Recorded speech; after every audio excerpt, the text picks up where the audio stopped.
বাপি presentation. Govinda বলতে পারো কে যেন আমার নাম করছে? একবার বলো কে? চলো চলো প্রভু, আরেকটু আগিয়ে চলো, তুমি বুঝতে পারবে, তুমি জানতে পারবে। ওই দেখো গৌর গৌ গৌর গৌ গৌর গৌ গৌর হে গৌর গৌ গৌর গৌ গৌর গৌর গৌর হে গৌর গৌর গৌর গৌর গৌর গৌর গৌর হে গৌর গৌর গৌর গৌর গৌর গৌর হে। আস্তে যেই না প্রভু চলেছে ওই বাস্তবিকের কাছে দাঁড়িয়েছে আর ষষ্ঠাঙ্গে একটা দেহ আচার খেয়ে পড়লেন। যেই আচার খেয়ে পড়েছে মহাপ্রভু কি করলেন দেখুন, পিছনে আসলেন নারী মূর্তি দেখে, কারণ সন্ন্যাসের নিয়ম আছে স্ত্রী মুখ দেখা নিষেধ। গোবিন্দ ঘোষকে বললেন, গোবিন্দ ঘোষ কে আমার সম্মুখে অমন করে পড়ে গেল? কিন্তু বিষ্ণুপ্রিয়াকে তখনই বুঝতে পারলেন, চিনতে পারলেন। মহাপ্রভু প্রত্যেক বছর একবার করে একটা করে কাপড় পাঠাতেন। আস্তে ভেবে দেখুন, জীবনীটা শুধু দেখুন, ভক্তমণ্ডলী ভক্তিমতী মায়েরা কি বলছে। মা সুভদ্রাকে, সুভদ্রা ভগ্নীকে প্রত্যেক বছর প্রতাপ রূপে একটা করে শাড়ি দিত। ওই জগন্নাথের ধুতি দিত, বলদেবকে ধুতি দিত, আর সুভদ্রা ভগ্নীকে একটা করে শাড়ি দিত। আর সেই কোষাদি শাড়িটা মহাপ্রভুর হাতে তুলে দিতেন পান্ডাররা। মহাপ্রভু কি করতেন দেখুন, যে জগদানন্দ আছে না মহাপ্রভুর পার্শ্বদ, সেই জগদানন্দের কাছে ওই শাড়িটা পাঠিয়ে দিতেন। সেই শাড়িটা যখন পাঠিয়ে দিত, বিষ্ণুপ্রিয়া যখন পেতেন, কে পেতেন না মা শচী ঠাকুরানীর হাতে দিতেন। মা শচী ঠাকুরানীর হাতে দিয়ে তখন মনে মনে চিন্তা করছে, না তাহলে বিষ্ণুপ্রিয়ার কথা মনে হয় আমার নিমা একটু হলেও ভাবি, কেন এটা তো রঙিন শাড়ি, রঙিন শাড়ি তো আমার পরিধানে হতে পারে না, তাহলে আমার বধূ বিষ্ণুপ্রিয়া প্রিয়া বিষ্ণুপ্রিয়াকে ডেকে বলে, দেখো বিষ্ণুপ্রিয়া মা, তুমি যে আমার বৌমা, আমার চৈতন্য দেব, আমার পুত্র, আমার গহু, আমার নিমা, তোমাকে যদি না ভালোবাসবে, তোমাকে যদি না মনে রাখবে, তাহলে এইভাবে তোমার শাড়ি কাটা, এই দেখো 14 বছরের ওই শাড়িটা বুকে করে নিয়ে জড়িয়ে থাকতো, প্রাণ ভরে গৌর নাম করতে। গৌরকে, হে গহু, হে ভগবান, তুমি আমায় ভালোবাসো, তুমি অনেক দূরে আছো, কে তোমার ক্ষুধার অন্ন তুলে দেয়, কে তোমার তৃষ্ণার জল তোমার দেয়, তুমি কেমন আছো আমি জানি না। মহাপ্রভু দেখলে ওই ভগ্নী সুভদ্রা, ওই তো সেই ওটাই কি তাহলে বিষ্ণুপ্রিয়া? সোনার দেহটা কাটি হয়ে গেছে, শুধু হাড়গুলো ঝিরঝির করছে, বিষ্ণুপ্রিয়াকে চিনতে পারছে না, মহাপ্রভু চিনতে পারছে না। লক্ষ্য করুন, শুধু মানুষের জন্য কি করে দিলেন, মানুষকে ভক্তিমান করার জন্য যেমন অবদান 67 বছরের মা শচী ঠাকুরানী, ততটা অবদান বধূ বিষ্ণুপ্রিয়া, ততটা অবদান বাংলার ভক্তের গৌরাঙ্গ পার্শ্বদ। আজকে সেই ভক্তিটা সৃষ্টি হয়েছিল বলে তবে কিন্তু সারা বিশ্ব আজকের পাবন হয়ে গেল। যা গয়া গঙ্গা বারাণসী প্লাবন করতে পারলো না, আমার মহাপ্রভুর আনা হরিনামে কৃষ্ণ নামে সারা ভারতবর্ষ নয় সারা পৃথিবীতে আজকের বন্যা বইতে চলেছে। সেই বিষ্ণুপ্রিয়াকে দেখে বলছে, বিষ্ণুপ্রিয়া কি চায়? এই যে গোবিন্দ ঘোষ তুমি জিজ্ঞাসা করো চাই কি? তখন এই যে বিষ্ণুপ্রিয়া করো জোরে মাটিতে বসে বলেছিল, কাকে বলেছিল? গোবিন্দ ঘোষকে। হে গোবিন্দ ঘোষ, যেদিন তোমার প্রভু আমার ত্যাগ করে চলে যায় সেই দিন রাতে আমাকে বলেছিল, বিষ্ণুপ্রিয়া তোমার নাম বিষ্ণুপ্রিয়া, তুমি বিষ্ণুর প্রিয়া হও, তুমি কৃষ্ণের প্রিয়া হও, তুমি গৌর প্রিয়া হও। কিন্তু জানো গোবিন্দ ঘোষ, আমি কৃষ্ণের প্রিয়া হলাম না, আমি বিষ্ণুরও প্রিয়া হতে পারলাম না, আমি গৌর প্রিয়া হয়ে রইলাম, আমি গৌরকে সাজ করলাম। আহা, তাই নদিয়াবাসী নবদ্বীপবাসী যারা রমণী, যারা কুমারী রমণী, তারাও আজকের গৌরকে সাজ করেছে। তাই গৌরী বরণ করে যত রাগে বহিয়া মাঝে করব ভূষণ গৌরত, যেখানে যা সাজে। এবারে গৌরী বন করে যত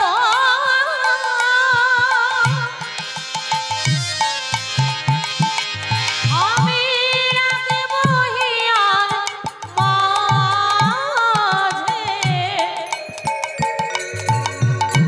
করব ভূষণ গৌরী রত, যেখানে যা সাজে।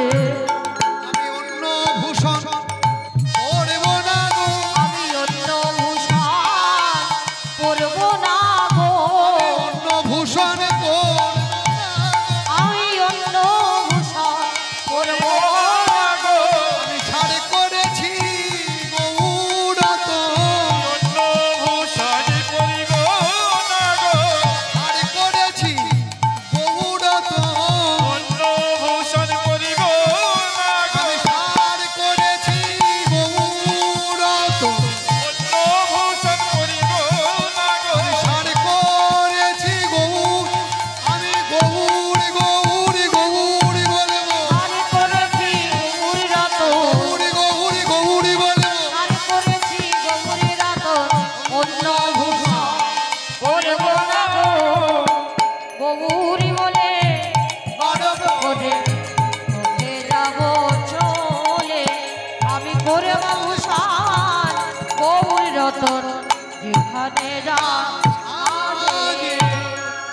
মানে যেখানে যা সাজে আমি গৌর করে হাড় করব, আমি গৌর করে কুণ্ডল করব, গৌর করে ভূষণ করব, গৌরকে সাজাবো। আচ্ছা আচ্ছা, লক্ষ্য করুন ভক্তমণ্ডলী ভক্তমতী, নদিয়া নবদ্বীপ যারা রমণী, যারা কুমারী, তারা আজকে কি ভাববে দেখুন।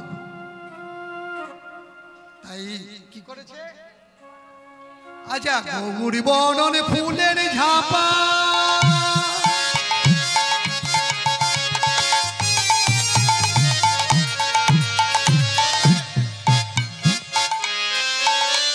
ও গো লটন বাঁধব চুলে চুলে, গৌরী বলে গরব করে পথে যাব চলে। গৌর বরণ ফুলের ঝামা, লোটন বাঁধব চুলে, গৌরী বলে গরব করে পথে যাব চলে। আমি গৌরী বলে গৌরী বলে গরব করে পথে যাব চলে। আমি গৌরী বলে গরব করে পথে যাব চলে। আস্তে, গৌর বরণ ফুলের জাপা লটন বাঁধব চুলে, গৌর বলে গরব করে পথে যাব চলে। এই দাঁড়াও দাঁড়াও, এই যে একজন নাগরিক আর একজন নাগরিককে বলছে তুই তো কুমারী, তোর তো বিয়ে হয়নি, তা তুই যে পর পুরুষের এমন ভাবে যদি নাম করিস, হ্যাঁ, তাহলে তাহলে কি হবে? এইভাবে তো তোকে তো লোকে ভালো বলবে না, বলে কি বলবে? ভালো মন্দটা রইলটা কি? কিসের ভালো কিসের মন্দ? শোনো শোনো, আমি আরো বলবো। আমি কি করবো জানিস? গৌরী বড় গরচনা গৌরী লিগিব গায়, গৌরী বলে গড়বে করে চলে যাব গৌর বরণ গরচনা গৌর লিখব গায়, গৌর বলে গরম করে চলে যাব। ভক্তমণ্ডলী, ভক্তিমতী মায়ের এই কথাটি মন দিন, বুঝে দেখো। একজন নাগরিক আর একজন নাগরিককে বলছে গরচনা। গরচনা মানে কি? এই যে সাথী নক্ষত্রের জল যদি গরুর শিঙেতে পড়ে তাহলে গরচনা হয়।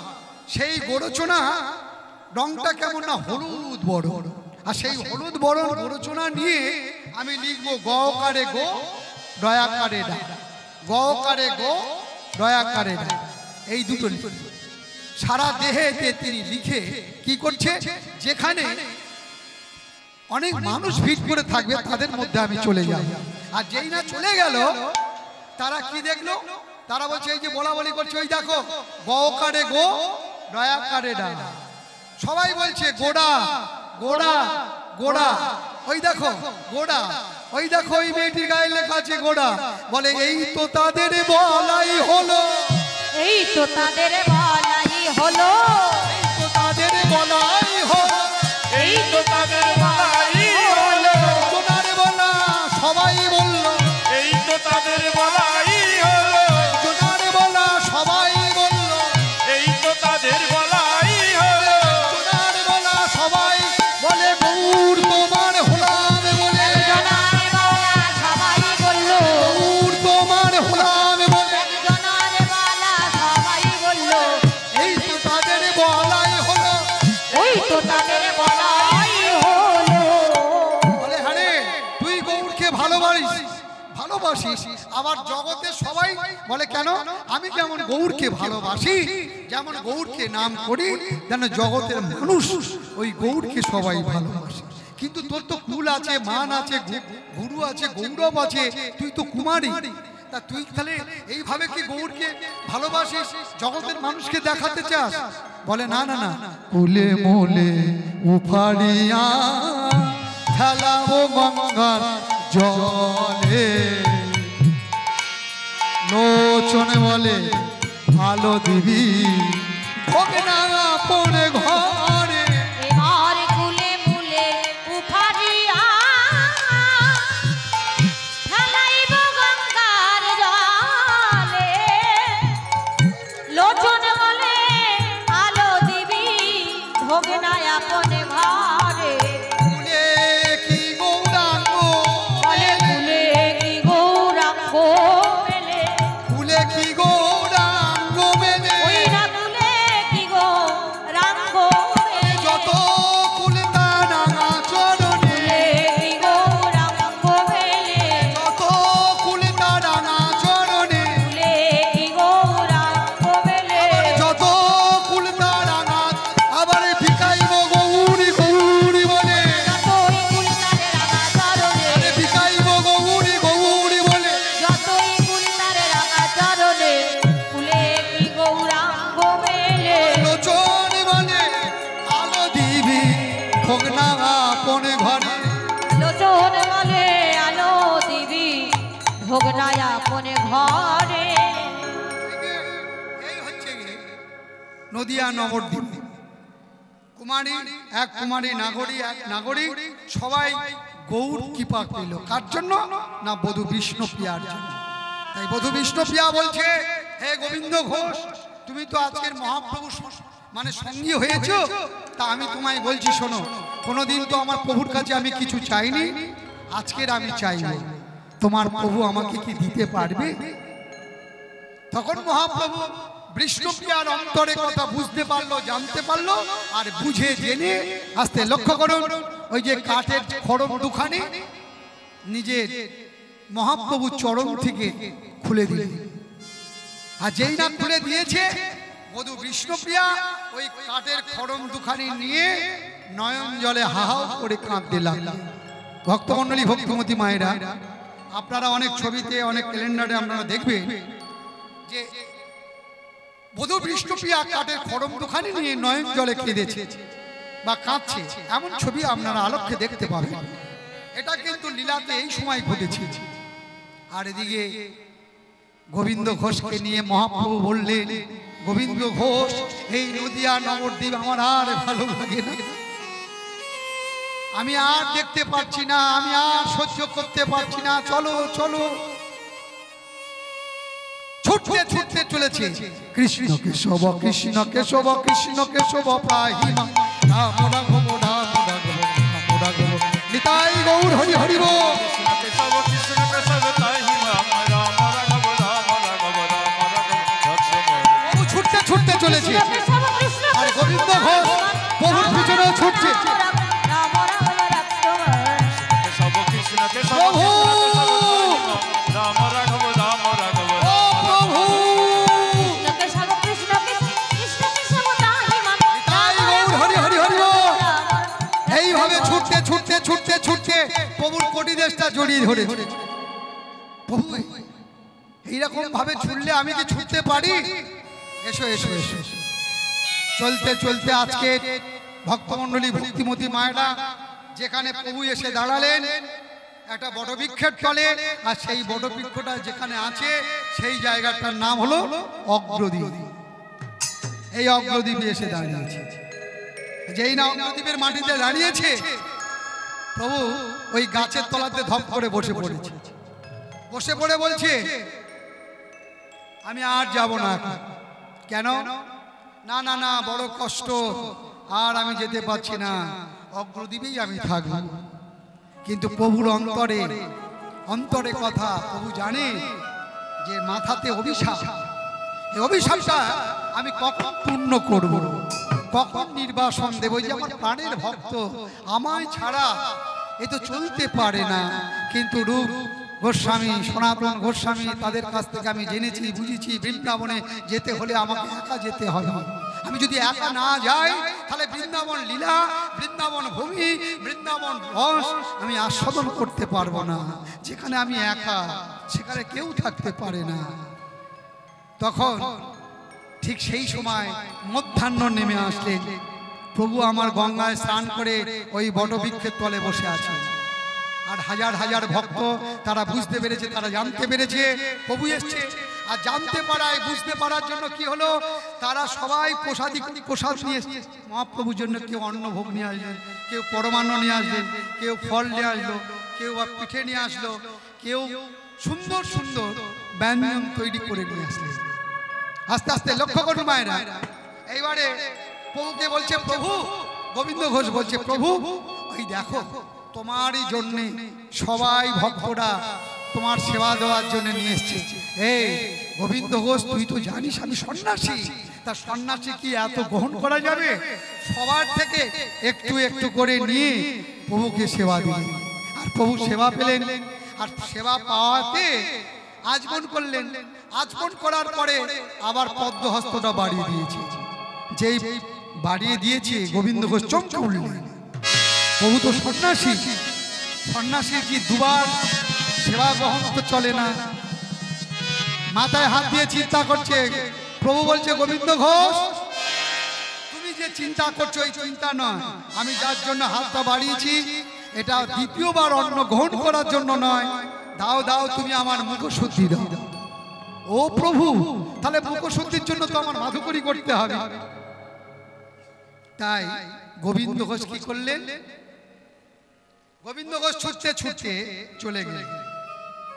তড়া করি গোবিন্দ গ্রামেতে চলিলা, তড়া করি গোবিন্দ গ্রামেতে চলিলা, তড়া করি গোবিন্দ গ্রামেতে চলিলা, তড়া করি গোবিন্দ গ্রামেতে চলিলা। তরে মুখ শুদ্ধি মাধু করি করিলা প্রভুর তরে মুখ শুদ্ধি মাধু করি করিলা প্রভু তরে মুখ শুদ্ধি মাধু করি করিলা প্রভুর তরে মুখ শুদ্ধি মাধু করি করিলা। আস্তে আস্তে প্রভু যেই নাম মুখ শুদ্ধি চেয়েছে বলছে একটু অপেক্ষা করো প্রভু, আমি গ্রাম থেকে যাব আর আসব। এই গ্রামেতে গিয়ে কি করেছে? মুখ শুদ্ধি মাধু করি করেছে। বলে একটি হডু তো কি দাও না, একটি হরু তো কি দাও না, একটি হডু তো কি দাও না। একটি হরু তো কি দাও না। আস্তে আস্তে যেই একটি মা একটা হরুতকি দিয়েছে তখন মনে মনে করছে না না না, একটা হরুতকি নেব, এই একটা হরুতকি নিয়ে যদি আজকের চাই তাহলে প্রভুকে তো দিয়ে দেব, আর পরের দিন যদি চাই তাহলে কি করব? না না, তার থেকে বরং আর একটু মাধু করি করি। হ্যাঁ না না, দুটি হরু তো কি দাও না, দুটি দুটি হরু তো কি দাও না, দুটি হরু তো কি দাও না, দুটি হরু তো কি দাও না। দুটি হরু তো কি লইয়া প্রভুর কাছে আয়, দুটি হরু তো কি লইয়া প্রভুর কাছে আইলা, আমার দুটি হরু তো কি লইয়া প্রভুর কাছে আইলা। আমার দুটি হরু তো কি লইয়া প্রভুর কাছে আইলা। আস্তে দুটি হরু তো কি নিয়ে একটি প্রভুকে দিল, একটি নিজে রেখে দিল। এই না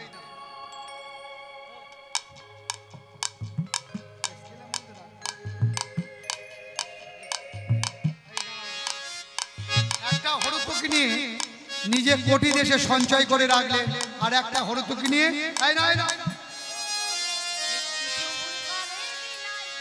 হ্যাঁ একটি প্রভুর করে দিলাম, একটি কাছে রাখিলাম, একটি প্রভুর করে দিলা, একটি কাছে রাখিলা, অন্তরে জানিলা হরি, অন্তরে জানিলা হরি, অন্তরে জানিলা হরি, অন্তরে জানিলা হরি। গোবিন্দের চাতুরি, জানিলা হরি, ওই গোবিন্দের চাতুরি। অন্তরে জানিলা হরি। আস্তে যেই না প্রভুকে দিয়েছে, প্রভু হরিতকি সেবা করেছে, রাতটা অতিবাহিত হয়ে গেল। যেই না অতিবাহিত হয়ে গেল, গোবিন্দ ঘোষ বলছে প্রভু বৃন্দাবনের অনেক দুর্গম পথ, বৃন্দাবনেতে যেতে হবে, চলো চলো। না না না গোবিন্দ ঘোষ, তুমি যেভাবে আমায় সেবা দিলে, তারপরে তুমি আমার মুখশুদ্ধি হরিতকি দিলে, আর এই বড় বৃক্ষের তলে আরো একটা দিন থাকবে। প্রভুর যা ইচ্ছা, কেউ তো মত পাল্টাতে পারবে না। প্রভুর যেমনটি ইচ্ছা, গোবিন্দ ঘোষ বললেন হে প্রভু তোমার যেমনটি ইচ্ছা তাই হবে। আবার মধ্যাহ্নেতে আবার সেবা দিলেন, সেবার পরে আবার হাতটি বাড়িয়ে দিয়েছে। গোবিন্দ ঘোষ আর দেরি করলো না, লক্ষ্য করো, সঙ্গে সঙ্গে ওই কোটি দেশে সঞ্চয় করা হরুতকি এই না এই না, ও প্রভু এই না, এই প্রভুর হাতে দিয়েছি। এই না প্রভুকে দিয়েছে, প্রভু কি করলেন, ওই হরতুকিটা নিয়ে সবে শ্রীমুখে দিতে যাবে,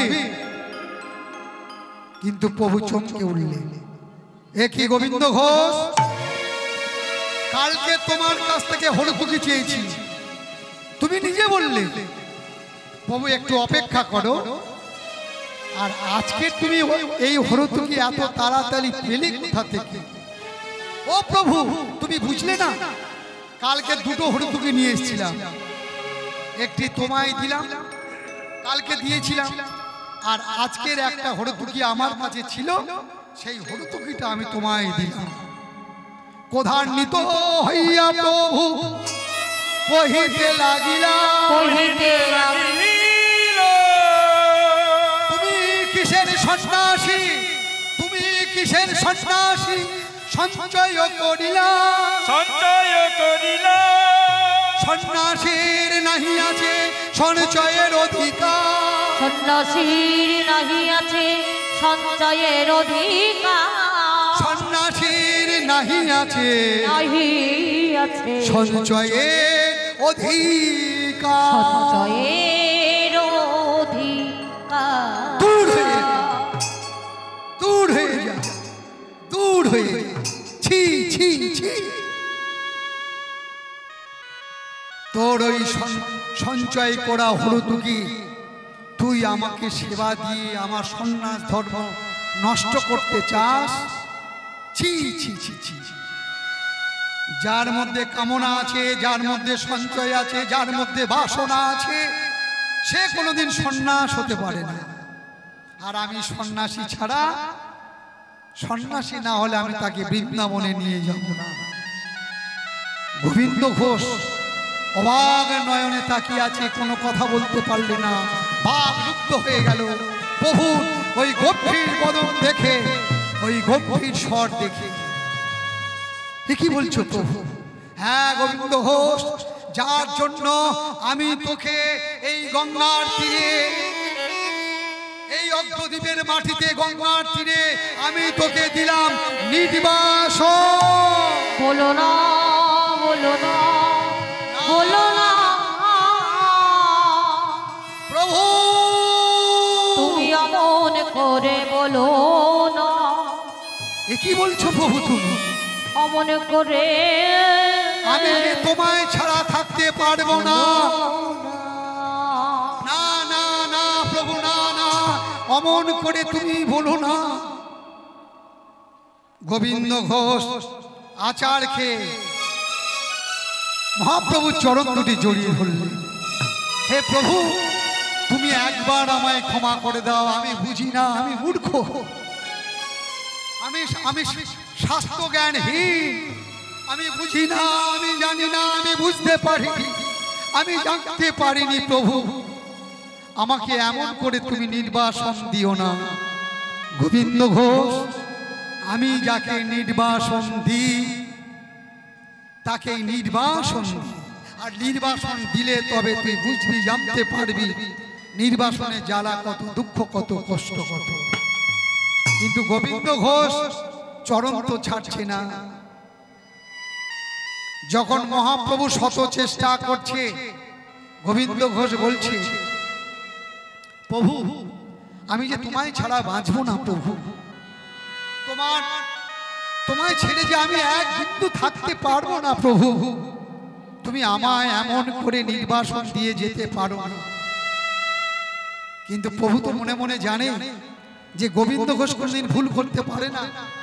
যারা গৌর ভক্ত হয় তারা কিন্তু কোনোদিন ভুল করে না। ভক্ত কারা? যারা তো ভক্ত হয় তারা তো শুধু ভগবানের নামই করে। আস্তে আস্তে ভগবান বলছে যে যারা ভক্ত হয় তারাই আমার প্রাণ। ভক্ত আমার মাতা, ভক্ত আমার পিতা, ভক্ত আমার গুরু। ভক্ত রেখেছে নাম আমি বাঞ্ছা কল্পতরু। ভক্ত যেদিন সেবা দেয় সেদিন আমি সেবা পাই। ভক্ত যদি না দেয় সেবা, আমি সেই দিন উপবাসে যাই। তাহলে ভগবানের সব থেকে প্রিয়কে, আস্তে আস্তে মায়েরা, সব থেকে প্রিয়জন হলো ভক্ত। তাই একটা ভক্তের কথা বলবো, দেখবেন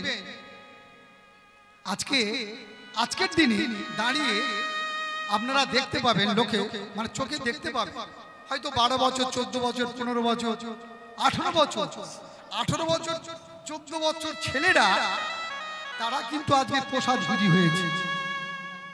আস্তে আস্তে মায়েরা অনেকে লক্ষ্য পাবেন, দেখবেন 18 বছর ছেলেরা প্রসাদভোজী হয়েছে।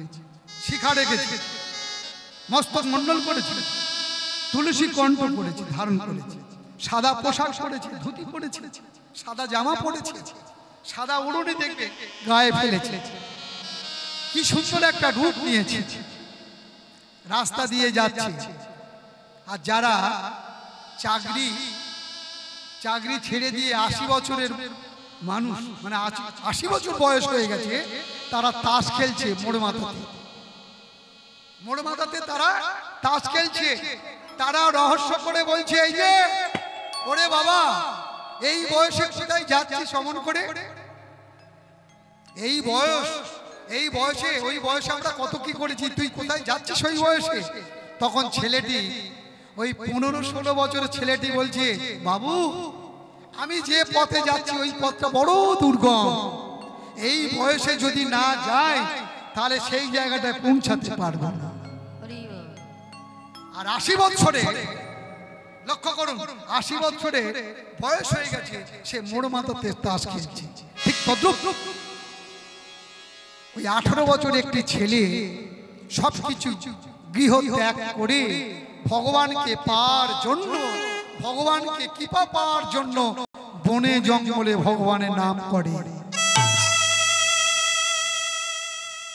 ভগবানকে নাম করছে, ফল আহার করে, নামের মধ্যে মেতে থাকে, নাম ছাড়া আর কিছু জানে না।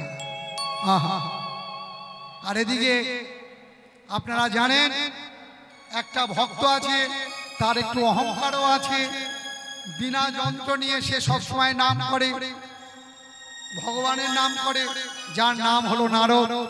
এই নারদকে পরীক্ষা করার জন্য কি করছে দেখুন, লক্ষ্য করুন মায়েরা, পরীক্ষা করার জন্য একটা চোখে হাত দিয়ে যন্ত্রণায় ছটফট করছে, আর নারদ সেই পথ দিয়ে যাচ্ছে। শ্রীকৃষ্ণকে দেখে নারদ ছুটতে ছুটতে ছুটতে ছুটতে চলেছে, গিয়ে বলছে প্রভু তোমার কি হয়েছে? যেই না হাতটা সরিয়েছে, চোখটা দেখছে লাল টক টক টক টক করছে। নারদ, আমার এই চোখটা খারাপ হয়ে গেছে, যন্ত্রণায় ছটফট করছি, আমার সহ্য করতে পারছি না। নারদ বলছে প্রভু কি করলে ভালো হবে তুমি একবার আমায় বলো। বলে কেউ যদি একটা চোখ দান করতে পারে তাহলে কিন্তু আমার এই চোখটা ভালো হয়ে যাবে। বলে চোখ দান করবে? কে এমন আছে চোখ দান করবে? না না, আমার অনেক ভক্ত আছে, তুমি গিয়ে বলো, হয়তো সে চোখ দান করবে। আর চোখ যদি কেউ না দান করে তাহলে আমি তো বাঁচবো না। এই দেখো আমার চোখটা দেখো, আমি যন্ত্রণা ছটফট করছি। নারদ তো চোখের জন্য, ভগবানের চোখের জন্য খুঁজতে বেরিয়ে গেলেন। এইবার হতে খুঁজতে খুঁজতে কোনো গ্রাম, কোনো শহর খুঁজতে খুঁজতে এইবারে বন জঙ্গলের পথ দিয়ে চলেছে। আর ওই যে 16-17 বছরের ছেলেটি, সে কি করছে? ভগবানের নাম করে, সব কিছু ত্যাগ করেছে। নারদকে দেখে ছেলেটি আসন থেকে উঠে, ও ঠাকুর, ও ঠাকুর, এই যে কোথায় চলেছো? কোথায় আর যাবো রে বাবা? আচ্ছা তুমি আগে বলো আমার ভগবান কেমন আছে, আমার ঠাকুর কেমন আছে? বলছে তোমাদের ভগবান ভালো নেই। কেন, কি হয়েছে? আরে আমি তো সেই জন্য আজকে অন্বেষণে বেরিয়েছি। কি অন্বেষণ? না তুমি যে বলছো না তোমার ভগবানের একটা চোখ খারাপ হয়ে গেছে, কেউ যদি একটা চোখ দান করতে পারে তবে কিনা তোমার ভগবানের যন্ত্রণা সেরে যাবে, চোখও সেরে যাবে। এই কথা। আচ্ছা আমি যদি একটা চোখ দিয়ে দিই তাহলে আমার ভগবান ভালো হয়ে যাবে? তোমার ভগবান তো ভালো হবে, কিন্তু তুমি কি চোখ দিতে পারবে? কে বললে আমি চোখ দিতে পারবো না? কি করলেন দেখুন, একটা গাছের ডাল ভেঙে নিলেন, একটু গাছের ডালটা সূচনা করে নিলেন, নিয়ে সঙ্গে সঙ্গে নিজের চোখটা দিয়ে চোখটা উপড়ে, যেই না চোখটা উপড়েছে, হাতে করে ধরে আছে, চোখটা লাফাচ্ছে টপ টপ টপ টপ। ঠাকুর, ও ঠাকুর, এই নয় নয়, একটা হাত দিয়ে চোখটা বন্ধ করে আছে, যন্ত্রণায় ছটফট করছে, রুদিত ধারা সারা বুক থেকে ঝরে পড়ছে। আর ওই চোখটা নিয়ে নারদের হাতে দিয়েছে। নারদের হাতে দিয়ে বলছে তুমি চোখ দিয়ে দিতে, তুমি তো যন্ত্রণা পাবে। আরে আমার যন্ত্রণাটা বড় কথা নয়, আমার ভগবান যেন যন্ত্রণা না পায়, তুমি তাড়াতাড়ি যাও, তাড়াতাড়ি যাও। লক্ষ্য করুন ভক্তমণ্ডলী, ভক্তমতী মায়েরা, এইবারে নারদ যাচ্ছে, একটু যেতে যেতে যেই না চলে গেছে, তখন ছেলেটি বলছে আচ্ছা আমার ঠাকুরের কোন চোখটা খারাপ হয়েছে? তা তো নারদ বললো না। এই যে ও ঠাকুর, ও ঠাকুর, এদিকে শেষ। এই যে নারদ ঠাকুর, তুমি তো বললে চোখটা খারাপ হয়ে গেছে, তা ঠাকুরের কোন চোখটা খারাপ হয়েছে, আমার ভগবানের কোন চোখটা খারাপ হয়েছে তুমি বলতে পারবে? বলে না, তা তো বলতে পারবো না। তার থেকে একটা কাজ করো, প্রভুর যদি ডান চোখটা খারাপ হয়ে যায় আর আমি যদি বাঁ চোখটা দিয়ে দিই তাহলে কিন্তু প্রভু যন্ত্রণা পাবে, প্রভু চোখ সারবে না। তার থেকে দাঁড়াও দাঁড়াও, একটু অপেক্ষা করো। কি করলেন?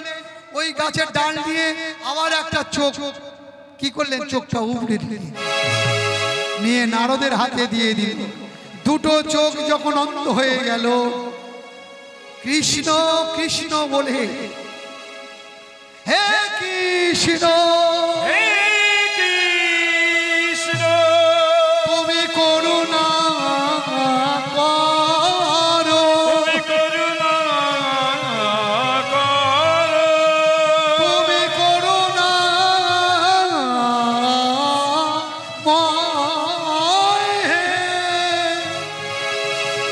কৃষ্ণ। নারদ ঠাকুর ছুটতে ছুটতে ছুটতে ছুটতে গিয়ে দুটি চোখ নিয়ে ভগবানকে দিয়েছে। নারদ তুমি কোথায় পেলে, কোথায় পেলে তুমি এই দুটি চোখ, তুমি কোথায় পেলে? আগে বলো, আগে বলো তুমি কোথায় পেয়েছো? কেন ওই জঙ্গলের মধ্যে একটি ছেলে তোমায় নাম করে, সব কিছু ত্যাগ করে শুধু তোমায় নাম ধরে থাকে। তোমার কথা বলার সঙ্গে সঙ্গে আমাকে একটা চোখ দিয়েছিল। তোমার কোন চোখটা খারাপ আমি ঠিকভাবে বলতে পারিনি, না বলতে পারার কারণ সে দুটো চোখ তুলে দিয়েছে। নারদ তুমি এত নিষ্ঠুর, তুমি যখন সব সময় বলে থাকো তুমি নাকি আমার নাম করো, তুমি নাকি ভগবান নাম করো, তুমি নাকি বড় ভক্ত, যখন আমার চোখটা খারাপ হয়ে গেছিল, যন্ত্রণা ছটফট হচ্ছিলাম, আমি কিন্তু তোমাকে আগে বলেছিলাম, কিন্তু তোমার দুটো চোখ ছিল, তুমি একটা চোখ তো আমায় দান করতে পারলে না। আর যে শুধু আমার কথা শুনে একটা চোখ তুমি ঠিক ঠিক বলতে পারোনি, তার জন্য সে দুটি চোখ তুলে দিয়েছে আমার সুখের জন্য। তুমি সেই ভক্তকে আমার দেখাতে পারো? চলো কোথায় সেই আমার ভক্ত? তাই নারদের সঙ্গে ছুটতে ছুটতে চলে গেলে, কেমন ভক্ত হলে ভগবানও ছুটে যায় ভক্তের কাছে। ছুটতে ছুটতে গিয়ে দেখছে ওই ছেলেটি দুটি চোখ হারিয়ে রুধিত ধারা সারা বুক দিয়ে পড়ছে আর কৃষ্ণ কৃষ্ণ করছে। কই কৃষ্ণ কোথায় কৃষ্ণ, কৃষ্ণ কোথায় কৃষ্ণ, আমি কৃষ্ণ পেলাম না, আমি কৃষ্ণ পেলাম না।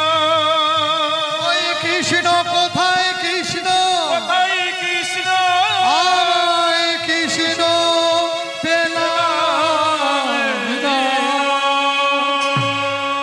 কে বলেছে তুমি কৃষ্ণ পাও? কে বলেছে তুমি ভগবান পাওনি? এই তো ভগবান শ্রীকৃষ্ণ গিয়ে ছেলেটির বুকের মধ্যে জড়িয়ে ধরেছে। তুমি সব ত্যাগ করেছো আমার জন্য, তুমি দুটো চোখও আমায় দিয়ে দিয়েছো। এসো, তোমাকে আমি কোনো জায়গায় রাখতে পারি না। ভগবান নিজের পক্ষে ধারণ করলেন সেই ভক্তকে, নিজের পদ্ম হস্ত, ভগবানের পদ্ম হস্তটা নয়নে বুলিয়ে দিলেন। আর যেই না বুলিয়ে দিয়েছে, আমার হারানো নয়ন ফিরে পেয়েছি। হারায় নয়ন ফিরিয়ে পেয়ে ভগবানের যেই দেখেছে, ভগবানকে আর কোনো জায়গায় তো ঠাঁই দিতে পারে না। ভক্ত যে হবে সে তো ভগবানের চরণ পেতে চায়, তাই সঙ্গে সঙ্গে সেই অনাদিরাদি গোবিন্দের চরণে আচার খেয়ে পড়লেন। যেন চরণ ছাড়া করো না গো, যেন চরণ ছাড়া করো না গো, তুমি চরণ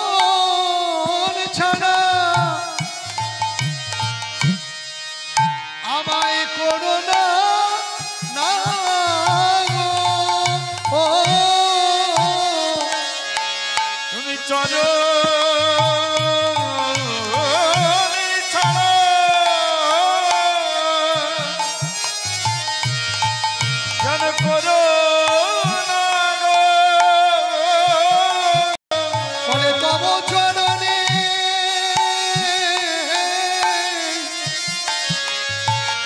তব চরণে মনে বিনতি চরণ ছাড়া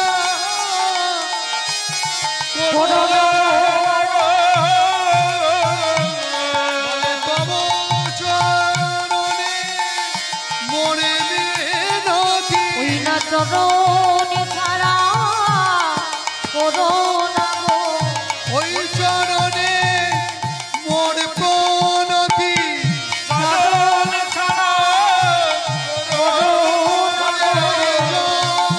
নাই জনম জনম জনম নাই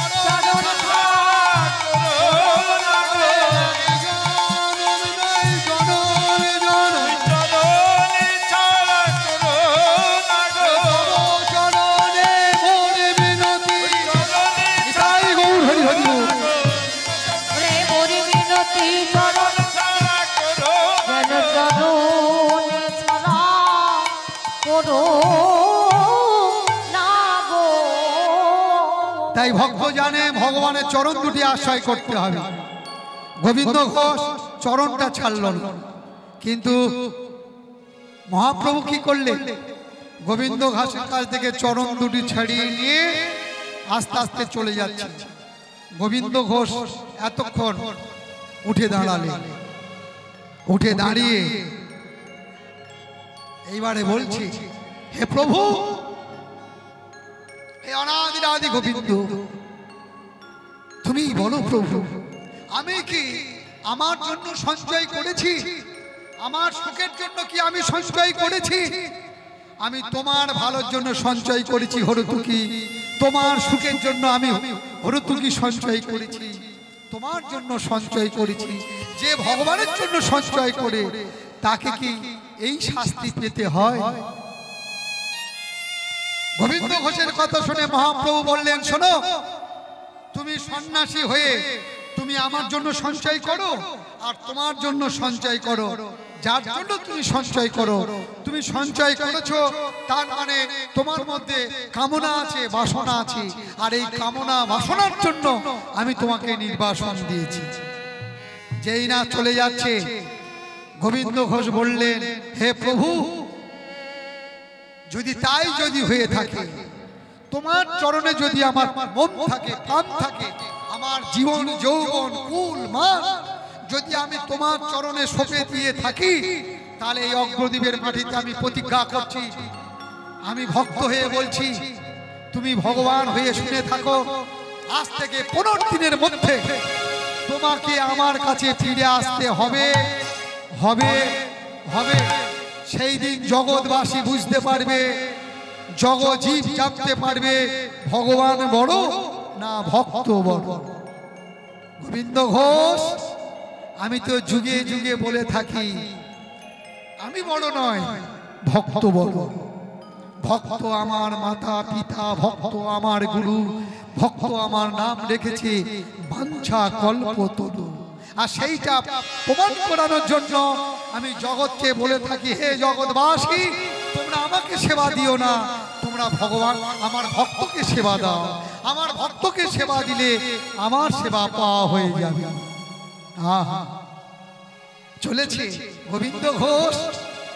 আমি চলে যাব কেন জানো?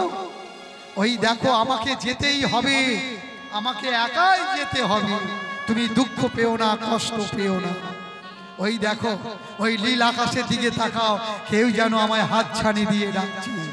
লীলে বড় এক শিশু মুরলী বাজায় বাজায়, নীলি বড় এক শিশু মুরলী বাজায় বাজায়, লীলে বড় এক শিশু মুরলী বাজায় বাজায়, নীলি বড় এক শিশু মুরলী বাজায়, মুরলী বাজায় বাজায় শিশু,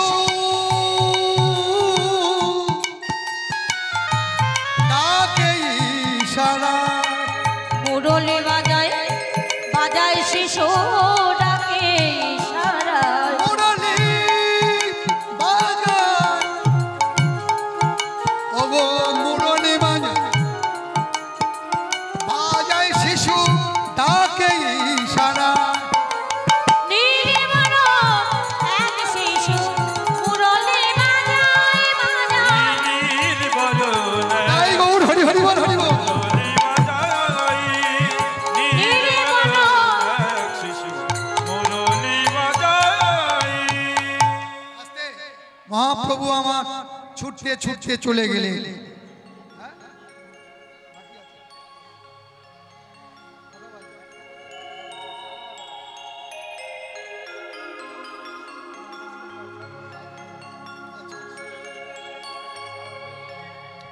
আস্তে আস্তে ভক্তমণ্ডলী, ভক্তিমতী মায়েরা, গোবিন্দ ঘোষ এইভাবে মাটিতে পড়ে রইলেন। প্রভু আমার চলে গেলেন। রামকেলিতে প্রভু দাঁড়িয়ে, ওখানে রামকেলিতে ওই গঙ্গার তীরে ওখানে রয়ে গেলেন। আর এদিকে গোবিন্দ ঘোষ মনে মনে স্থির করলেন, একদিন চলে গেল, দুদিন চলে গেল, এইভাবে 15 দিন হতে একটা দিন মাত্র বাকি। তখন মনে মনে স্থির করলে, প্রভুকে পেয়েও আমি পেলাম না, 15 দিন অতিবাহিত হয়ে গেল, আমার কথাও জগতের মানুষের কাছে থাকবে না।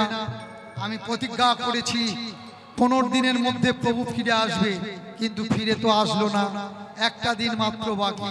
তাহলে এই মুখ আমি কাকে দেখাবো? তার থেকে বরং ওই সুরধনী গঙ্গার জলে আমি প্রাণ বিসর্জন দেব। একদম মনে মনে স্থির করলেন। আর যখন স্থির না করলেন, ঠিক ব্রহ্ম সময় চলেছি প্রাণ বিসর্জন করবে বলে। হে রাধা রমণ জয় কুঞ্জ বিহারী, জয় রাধা রমণ জয় কুঞ্জ বিহারী। প্রাণে তো সেই মারা যাব, তবে একবার শেষ নামটা করে নিন। কি মায়েরা, আপনাদের মনে এমন ইচ্ছা হয় না যে জীবনে যখন পেয়েছি, দেহটা যখন পেয়েছি, দেহটা কিন্তু থাকবে না, আর একদিন পরে, নাহলে 10 দিন পরে, না হলে কিছু বছর পরে দেহ কিন্তু চলে যায়। তাহলে দেহটা যখন পেয়েছি, দেহ প্রাণ ভরে একবার বলেনি, সবাই মিলে বলবেন, আমার সঙ্গে সঙ্গে বলবেন, হে রাধা রমণ জয় কুঞ্জ বিহারী, জয় রাধা রমণ জয় কুঞ্জ বিহারী, জয় যশোদা নন্দন ও যশোদা নন্দন ও গোপীজন হৃদয় বিহারী, গোপীজন হৃদয় বিহারী, জয় রাধা রমণ জয় কুঞ্জ বিহারী, জয় রাধা রমণ। হরি হরি হরি হরি বল।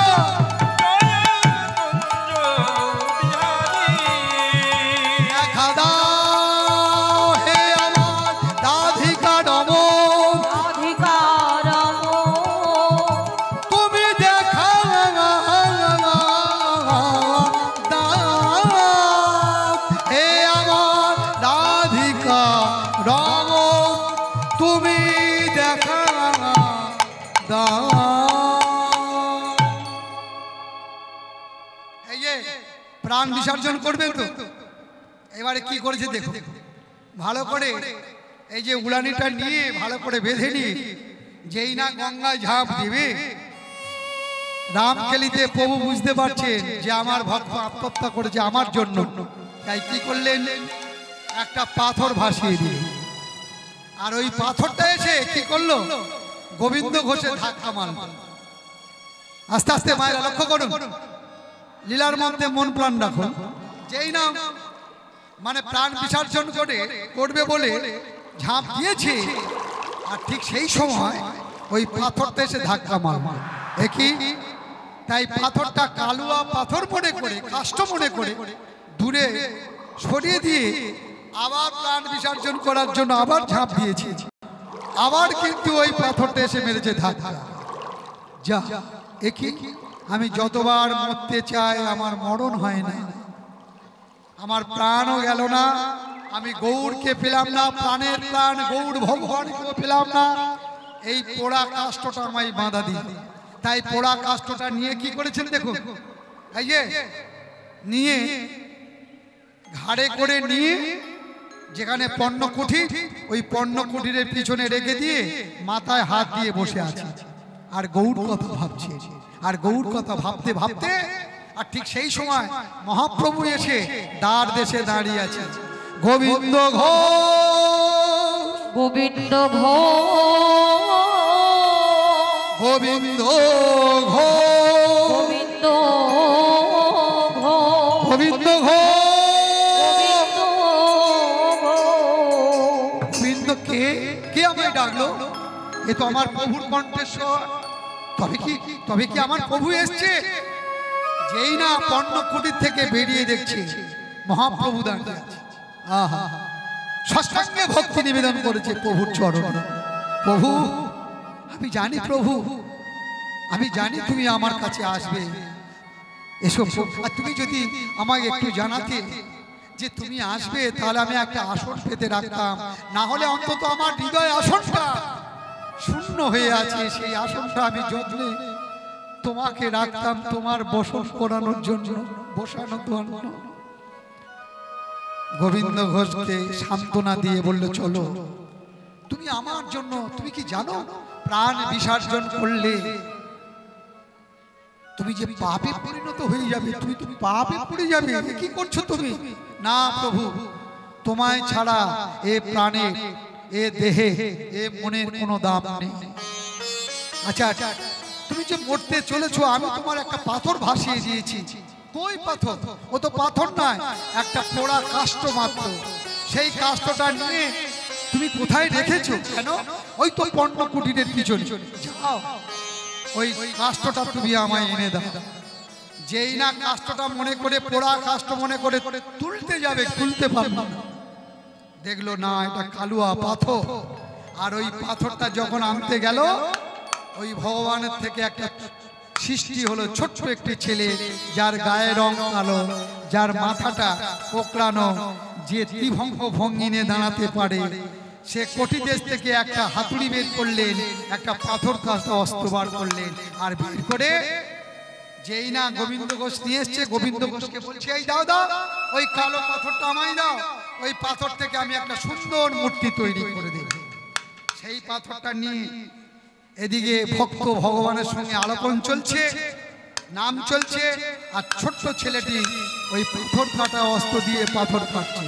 হাডে মুনানে মধু কৈট ভারে গোপাল গৌরী মুকুন্দ সরে উলুধ্বনি হরি হরি গোপাল গোবিন্দ মুকুন্দ সরে মধু কৈটভারে গোপাল গোবিন্দ মুকুন্দ সরে ভরে যায় অভাব নামে মুখে ভরে যায় অভাব মিঠায়, মুখে ভরে যায় অভাব মিটায়, নামে মুখে ভরে যায় অভাব মিটায়। স্বভাবে জাগায় মহাসুখে সুখ। আরে মুরারে মধু কৈটভারে গোপাল গোবিন্দ মুকুন্দ সরে হরে মুরারে গোপাল গোবিন্দ মুকুন্দ সরে। আস্তে আস্তে এইবারে দেখছে ছেলেটি আর নেই। যেই না পিছন তাকিয়েছে, সে পাথরটা থেকে, পাথরটা তো নেই, একটা মূর্তি হয়ে গেছে। প্রভু, সে ছেলেটি কোথায় গেল? যে ছেলেটি এই পাথর থেকে মূর্তি তৈরি করলে, এত সুন্দর মূর্তি। আচ্ছা, এই মূর্তির নাম কি? কেন? এই মূর্তির নাম আমি দেব। কি দেব জানো?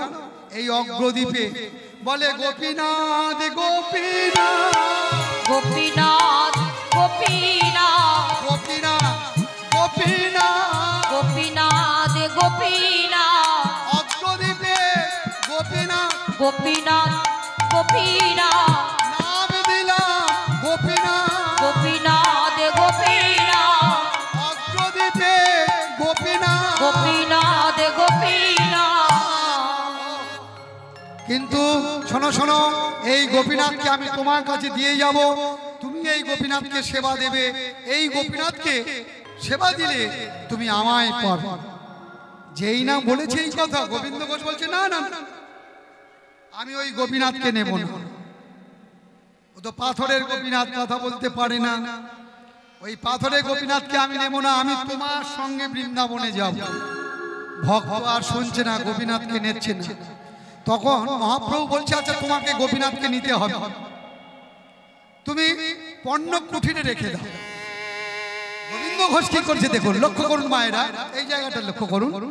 ওই পাথরের গোপীনাথকে নিলেন, নিয়ে পণ্য কুঠিরে রেখে যেই বাহিরে এলেন, দেখছে সেখানে দেখছে গোপীনাথ।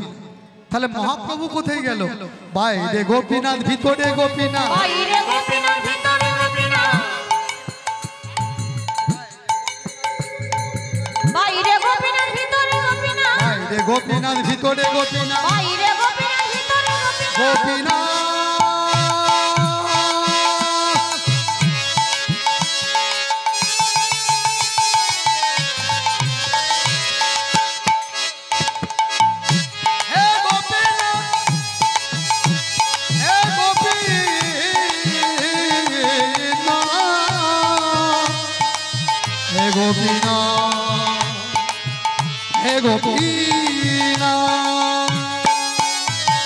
বাইরে গোপীনাথ, ভিতরে গোপীনাথ। গোপীনাথ ভিতরে গোপীনাথ। বাইরে গোপীনাথ, ভিতরে গোপীনাথ। গোপীনাথ ভিতরে গোপীনাথ। আস্তে আস্তে যেই বলেছে গোপীনাথ, তখন মহাপ্রভু ভিতর থেকে বলছে, এই যে দুটো গোপীনাথ, বাইরে গোপীনাথ, ভিতরে গোপীনাথ, তাহলে আমার গৌর কোথায়? হে প্রভু! প্রভু ঘরের ভিতর থেকে বলছে, এই যে আমি এখানে। ছুটতে ছুটতে যেখানে গোপীনাথ ছিল গোপীনাথ নেই, সেখানে গৌর হয়ে দাঁড়িয়ে আছে। ও প্রভু, তাহলে আমার গোপীনাথ কোথায় গেল? বলে দেখো, খুঁজে দেখো। আবার ঘর থেকে বেরিয়ে এসে দেখছে সেখানেও গৌ।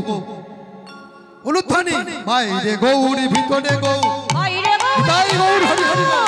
গৌর ভিতরে গৌর। বাইরে গৌর, ভিতরে গৌর। গৌর গোপীনাথের রঙ্গে, এই যে গৌর গোপীনাথের রঙে। গৌর গোপীনাথের রঙ্গে। এই যে গৌর গোপীনাথের রঙে। বলে দুয়ে মিলে এক হলো। দুই মিলে এক হলো। একই হলো। দুই মিলে এক হলো। আরে গৌরী গোপীনাথে এলো। দুয়ে মিলে একই হলো। আরে গৌরী গোপীনাথে আজ বদন ভরে হরি বলো। গৌর গোপীনাথ এলো, বদন ভরে হরি বলো। গৌর গোপীনাথ এলো, বদন ভরে হরি বলো। গোপীনাথ এলো। বলে হরি বলো। আজি দুই গৌরী মিলে গোপীনাথে এলো। গৌর গোপীনাথ এলো। গৌর গোপীনাথের রঙ্গে গৌর গোপীনাথ একাকার হয়ে গেছে। আস্তে ভক্তমণ্ডলী, ভক্তিমতী মায়েরা, এবারে গোবিন্দ ঘোষ কি বলছে দেখুন। আমি বুঝতে পেরেছি, আমি জানতে পেরেছি, মানে গোপীনাথ মানে তুমি, আর তুমি মানে গোপীনাথ। গৌর মানে তুমি, গোপীনাথ মানে তুমি। বাহ, তাহলে আমি গোপীনাথকে নেব। এই গোপীনাথকে নিয়ে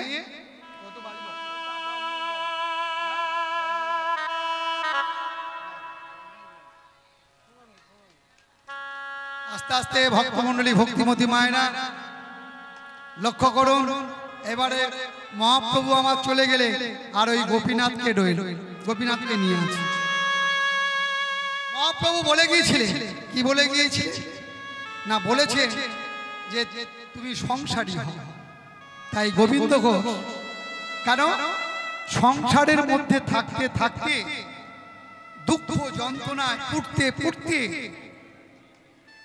মানুষ আসল মানুষে পরিণত হয়ে যায়। যেমন সোনাতে খাদ আছে, পোড়ালে পোড়াতে পোড়াতে আসল সোনা হয়, ঠিক তেমন সংসার কষ্ট পেতে পেতে যত মানুষ কাঁদবে, এই নয়নের জলে কাঁদতে কাঁদতে কাঁদতে হাতটা বেরিয়ে গিয়ে মানুষও আসল সোনায় পরিণত হয়ে যায়। তাই সংসারী সাজলেন, নাম হলো, স্ত্রীর নাম হলো চন্দ্রাবলী। এই চন্দ্রাবলী একদিন বললেন, তোমার গোপীনাথকে আমি আর সেবা দেব না। কি দিয়েছে তোমার গোপীনাথ? 1 বছর তোমার সঙ্গে সংসার করেছি, আমি এখন মা হতে পারলাম না, তুমি বাবা হতে পারলাম না।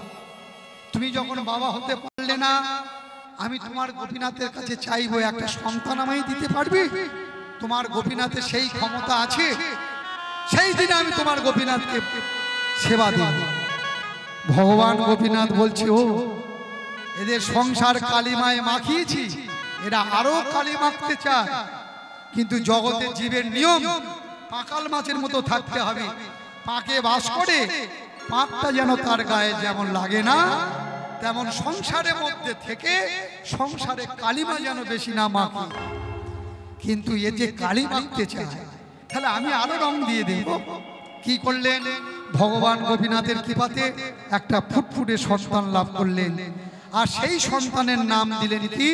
ওই ভগবানের নাম অনুসরণ করে নাম দিলেন ছোট্ট গোপীনাথ। বলছে এই যে চন্দ্রাবলী, তোমার সন্তানের নাম তুমি গোপীনাথ দিলে কেন? বলে ভগবান গোপীনাথের কৃপাতে পেয়েছি, আমার সন্তান গোপীনাথের যখন নাম ধরে ডাকবো তাহলে ভগবানের ডাকা হবে।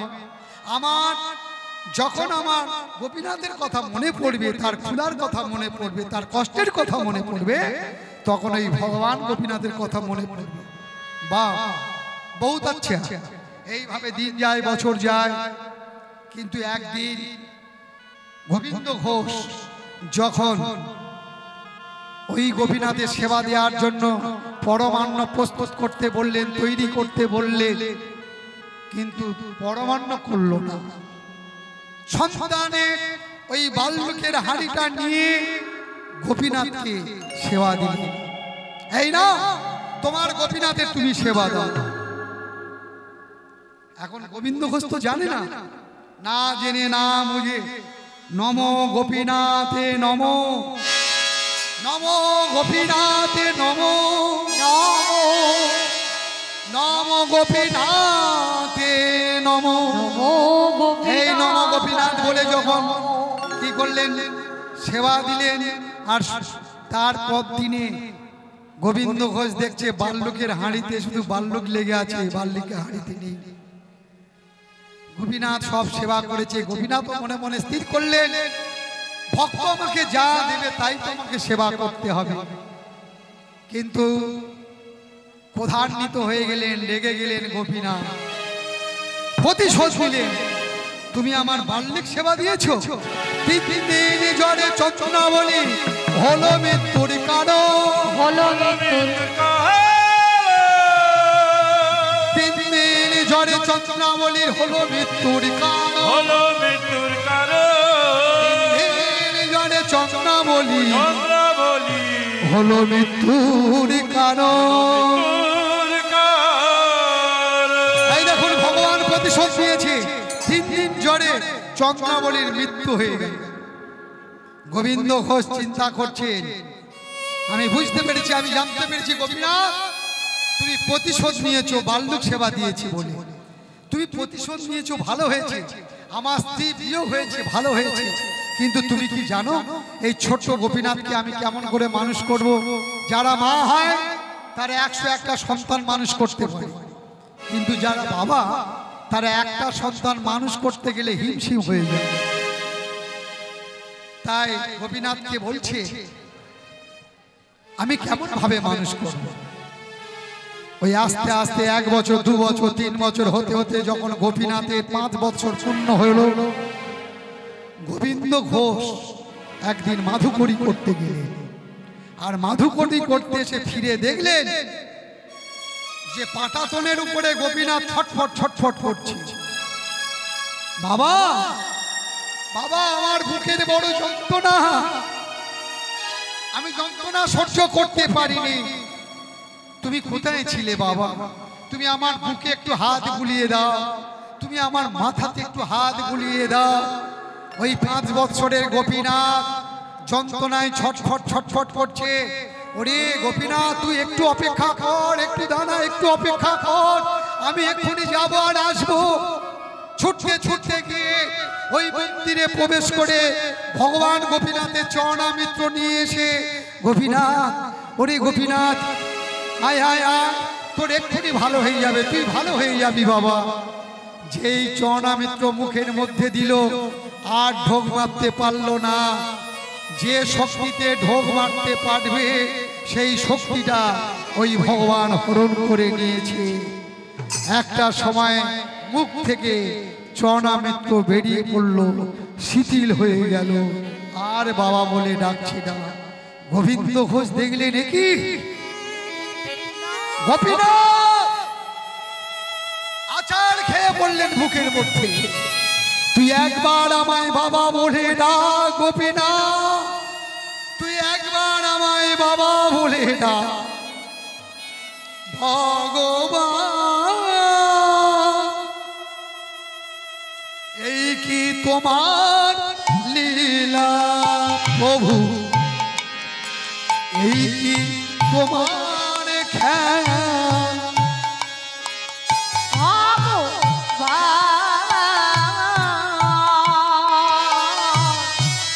এই কি তোমার লীলা, এই কি তোমার খেলা, তুমি যেমন খেলা আমি তেমনি খেলি,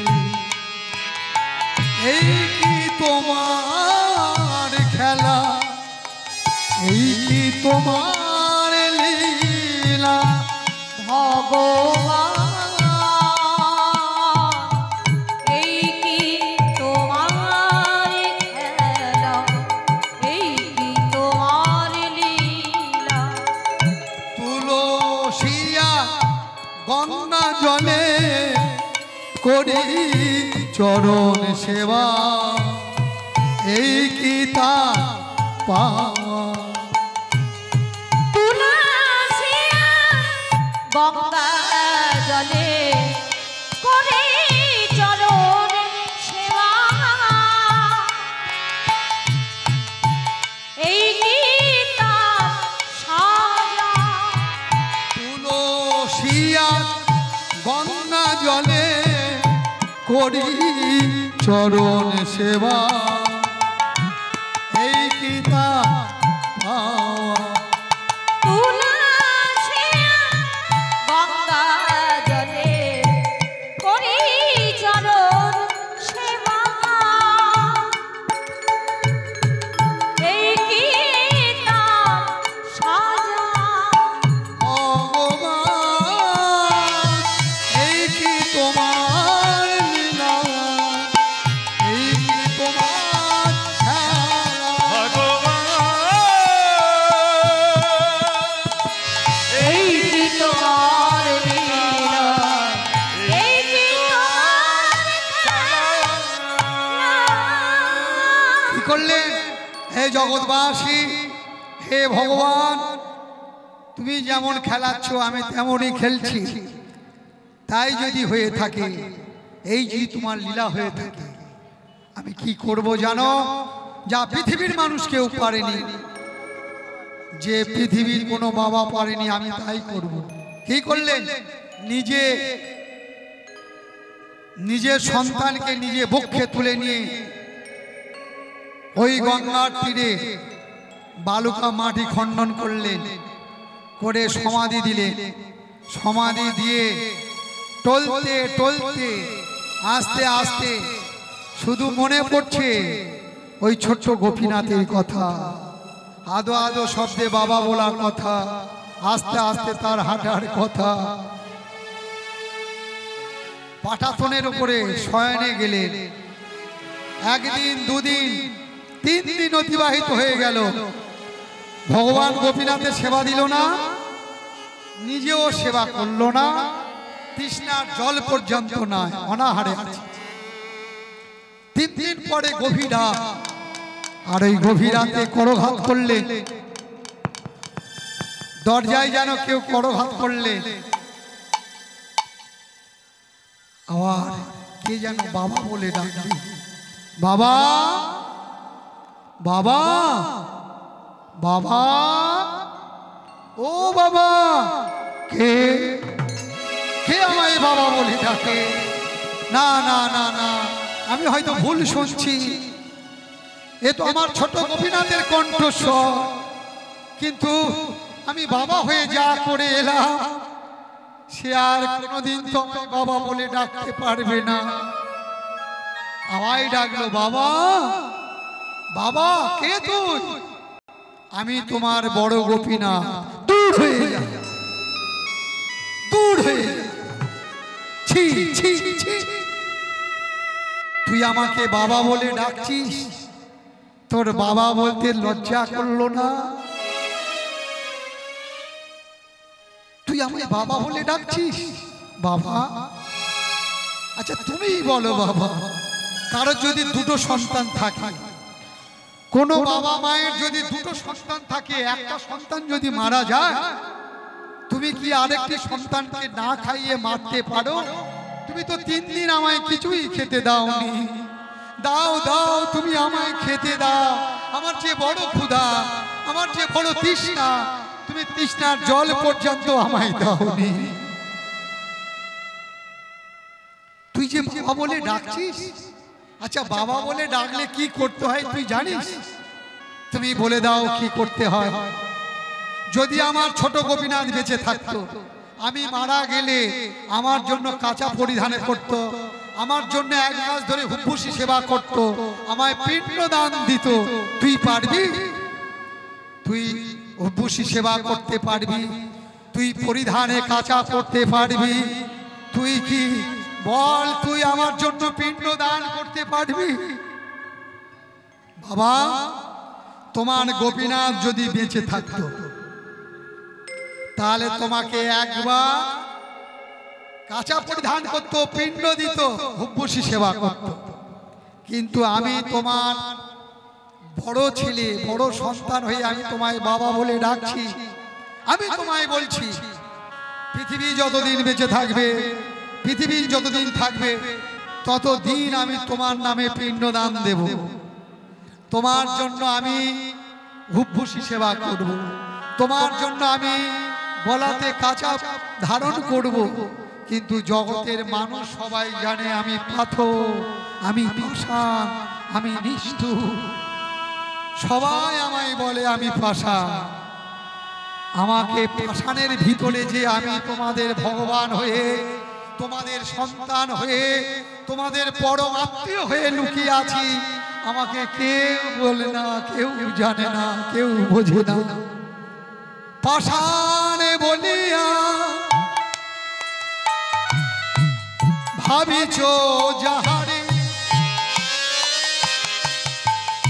আমি তো পাষাণে নই। পাষাণ বলিয়া ভাবিছ যারে, আমি তো পাষাণ নই। পাষাণ বলিয়া তুমি ভাবিছ যাহারে, আমি তো পাষাণে নই। পাথরের মাঝে রয়েছি আমি, তোমাদের ভগবান। আমি ভক্তের ভগবান, আমি ভক্তের ভগবান, আমি ভক্তের ভগবান, আমি ভক্তের ভগবান।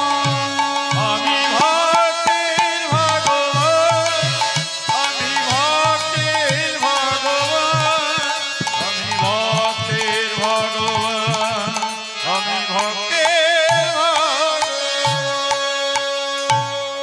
এই যে গোপীনাথের বচন শুনে সঙ্গে সঙ্গে ঘরের মধ্যে প্রবেশ করলেন।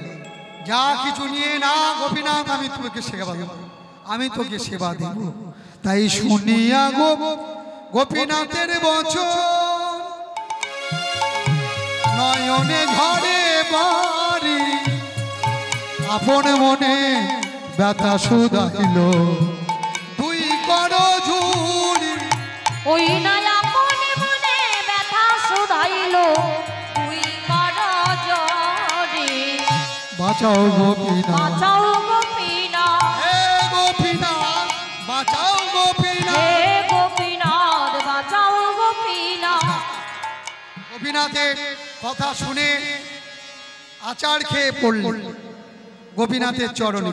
আর ভগবান গোপীনাথ দেখলেন না, আমার যাকে বাবা বলে ডেকেছি, আমার প্রাণের ভক্ত, এই ভক্তের আর খাদ নেই।